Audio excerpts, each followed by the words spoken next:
So today, I bring to you one of the most elegant military revolvers ever produced, the Swiss Model 1882. Before I really get going, I just want to give a great shout out to a friend I have in France, a fellow named Arthur. He's a fantastic fellow. He's the one that helped me get this. He found it in France and helped me get it over here. And I'd just like to thank him. He used to have a YouTube channel that I miss dearly that he's shut down now, but you never know, maybe one day he'll get back into it. But I just wanted him to hear it from me again directly, just how thankful I am for his helping me, getting me this. Anyway, this specific example, serial number 3896, tells a fascinating story because it places this revolver right at a transitional point in Swiss firearms history. This isn't just an old revolver, it's a precision-made sidearm from the golden age of European craftsmanship, designed in the black powder era, but durable enough to remain in Swiss service all the way into the 70s. And honestly, once you handle it, it becomes pretty obvious why. The Swiss 1882 was adopted by Switzerland in, you guessed it, 1882. It was designed by Colonel Rudolf Schmidt, the firearms designer associated with several famous Swiss military firearms of the late 19th century. Contrary to what some people believe, the revolver was not a Nagant copy. It was distinctly Swiss design with Swiss engineering priorities: precision, reliability, and simplicity, and exceptional manufacturing quality. The revolver is produced primarily by Waffen Fabrik, Bern, the Swiss Federal Arms Factory. At the time, Switzerland was modernizing its military and wanted a lighter sidearm than the earlier large-frame 10.4mm revolvers like the 1878. So Schmidt designed an entirely new revolver around the smaller 7.5mm cartridge, and the result was the Model 1882. And despite its age, it turned out incredibly successful. Production continued from the 1880s all the way into the early 1930s, with more than 37,000 military examples being produced. Of course, in Canada, only firearms produced before 1898 are antique, and that means a much smaller number are available to the Canadian public as antique status. And this one happens to be there. Now let's talk about this specific revolver, serial number 3896. Based on surviving Swiss production records, the revolver was shipped in 1894 as part of a 113-piece shipment. I've had conflicting results come back in researching this. Some of the results said that it was actually manufactured in the early 1880s, or early to mid, but I don't think that's actually accurate because when I dove deeper, I found specific results saying that it was part of that 113-piece shipment. But also that there's certain features on it, like this little barrel band right here, or a collar, I guess it would be. That didn't start until 1886. And also just by common sense, I think 3896, that's a few thousand firearms in, it would be produced later versus earlier. But anyway, yeah, I just think that makes more sense, but like I say, there were some conflicting results. Anyway, this is an important date, 1894, because this serial number makes it fall into a transition range. According to Swiss records, the revolvers up to roughly serial number 4000 and earlier had a thin 3mm upper strap, and the around this period, around, like say, serial number 4000, they began to have a thicker strap built with it to make them more durable. So for the next several thousand revolvers, this top strap was 3 to 4mm, and then after a certain point, it was 4mm or more. So this is an really early example, and you can see that in how thin that strap actually is. So that puts this revolver almost perfectly at the boundary between early production and the strengthened later configuration. That makes it historically interesting because you're seeing the Swiss military actively refining the design while still maintaining interchangeability and consistency. This classic Swiss engineering, small improvements carefully applied with almost obsessive attention to detail. The first thing people notice about the 1882 is how refined it looks. The revolver has an octagon barrel, elegant frame lines, beautiful machined components, and a very slim profile compared to many contemporary military revolvers. You can see that all right here. Just beautiful lines on it. Straw colors on the different components that are still visible on this particular piece. This is the original bluing, still on here all these years later. Even by modern standards, it feels balanced in the hand. Early examples, like this one, were fitted with hard rubber grips, featuring the Swiss cross emblem. You see that on this side. Later revolvers transitioned to wooden grips during the World War I era, and that was partially due to procurement issues as well as just beefing them up to fit in hands a little differently. The revolver's chambered in the 7.5mm Swiss Ordnance, a black powder cartridge originally designed for this handgun. Performance was modest by modern standards, roughly 100 grain lead bullet moving around 700 feet per second. By modern standards, roughly 100 grain lead bullet moving around 700 feet per second. But accuracy and controllability were excellent. And I have to agree, having shot this, I hit the gong at the back of the range several times using some Smith & Wesson 32 wad cutters, which aren't even technically the right ammo for it, but this will fire 32 Smith & Wesson, and makes it convenient because you can still get that ammo. This right here. With that ammunition with it. Oh, okay. Try it again.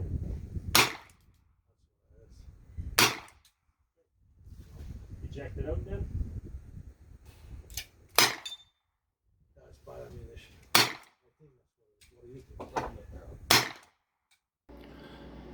Anyway, remember Switzerland emphasized marksmanship more than sheer firepower. So mechanically, the 1882 is a 6-shot double-action revolver, and the action is incredibly smooth. Even today, many surviving examples still have remarkably crisp triggers, and I gotta say, this one's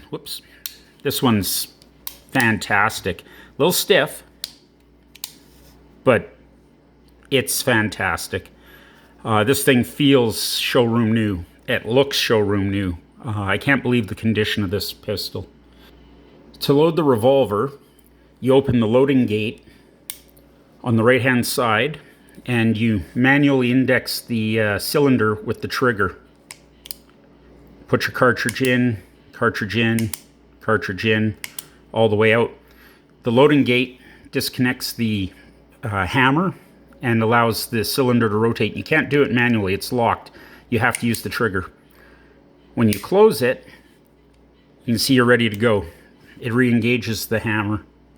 I apologize for the shakiness. I'm not really set up right now to be recording, but I had the pistol apart and just wanted to get this little bit of recording done. So you can see how the loading gate disconnects the trigger. So right now, I can cock it. If I use the trigger, it's double action.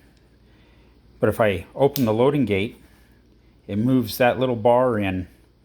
And by doing that, I can now index the cylinder if it was still in there, but the hammer doesn't cock or doesn't come back. If I close the loading gate, you can see that bar goes forward and it catches the trigger again. Spent cartridges are removed with the ejector rod here, and basically it's the same way. Open the loading gate, flip that out, cycle to there, eject, eject, eject, go through all 6 cylinders. By modern standards, this is pretty slow, and it is. You know, it sounds slow and it is slow by modern standards, but for the 1880s, this was perfectly acceptable The Swiss prioritized deliberate, accurate fire over rapid reloading. One especially interesting feature is the safety system to the loading gate, and it's the Abadi system. So, as I said, you open that and it disconnects the hammer and indexes the cylinder. Later production changes improved the safety mechanism so the hammer could no longer be cocked while loading with the safety gate engaged. And you can see this one's of that vintage, where the very first ones you could still cock the hammer, although it wouldn't fire. Now you can't. That was a significant improvement in safety. Another thing people notice when handling one of these is how tight everything feels, and I can attest to that. This thing, it's solid. All the movements are super, like, just very crisp. And just the fit and finish, all the machining and stuff, it's all fantastic. Despite its age, cylinder lockup on these is usually excellent, and I guess it'd be better to show you. That is solid, like absolutely solid. There's no wiggle in that at all. It has a reputation of quality that's survived for so long. It's one of the reasons that they were in service for, give or take, 90 years and are still getting use by people like me today. Just the sheer quality of these. Okay, so the Swiss Army issued the Model 1882 primarily to officers, NCOs, and specialized troops. And unlike many military sidearms of the era, these revolvers were actually respected by the men who carried them. That culture of maintenance is another reason so many of these surviving examples remain in excellent condition today. I mean, I've seen a lot of nice 1882s, but I think this one's definitely on the nicer end. But yes, you know, part of that was the culture around maintaining them. So Switzerland also avoided the massive wartime destruction suffered by many other European nations. So these revolvers often survived with matching serial numbers, intact finish, and original parts, which this one has. Everything on it seems to match, and even has the original straw color on the metal, which I'm told is very fragile, and I've been warned to be careful to not damage that. It goes on to say that collectors absolutely love these because of the original numbers matching aspect to them. Another fascinating detail, the 1882 remained in official Swiss service astonishingly late. Even after semi-automatic pistols like the Luger entered Swiss military use, the old revolver continued serving secondary roles for decades. Some examples reportedly remained in Swiss inventory into the 70s, and almost 90 years of service life, as I'd mentioned before. Very few military handguns can claim that. And off the top of my head, maybe the 1911 is probably its closest certain military service counterpart that might have had, that kind of longevity, at least that I can think of. Although I'm sure somebody in the comments might be able to add something to that, maybe some other thoughts. Anyway, people who shoot these often describe them as pleasant. The 7.5mm cartridge produces relatively mild recoil. The revolver points naturally, and the long double-action pull is usually very smooth. Modern shooters sometimes use .32 Smith & Wesson long ammunition as a substitute when the original Swiss 7.5mm ammunition isn't available, and that's me. I do have some original ammunition, but I'm told it's a little hot for this revolver, and I'm not game to use it. And it's way more expensive, like 3 times more expensive than the .32 Smith & Wesson. So that's basically what I've been using in it. Collectors and enthusiasts frequently comment on how refined the shooting experience feels compared to many military revolvers of the same era. And honestly, that tracks perfectly with Switzerland's firearms tradition. Swiss guns weren't built cheaply. They were built correctly, kind of like a Swiss watch. And I can attest to that. This feels great to shoot. I absolutely love it.